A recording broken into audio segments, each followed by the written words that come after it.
Oo naman, naalala ko pa nga yung DRRM eh.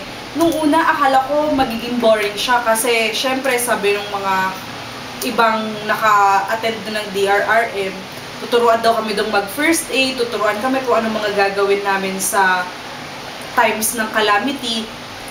Syempre nung una inisip ko, baka mabobore lang kami doon kasi pinag-aaralan pa ba yun? Siguro common sense na lang yun.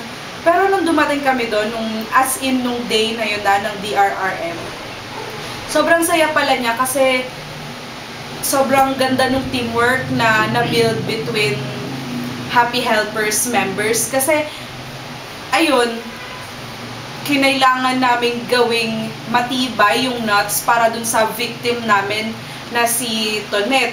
Para hindi siya malaglag. Kasi syempre may mga challenge or may mga tests na gagawin yung prof namin kapag gano'n na yung ginagawa. So yun, ang saya lang na yung akala kong boring na activity sa NSTP namin, LTS, magiging masaya pala, di ba?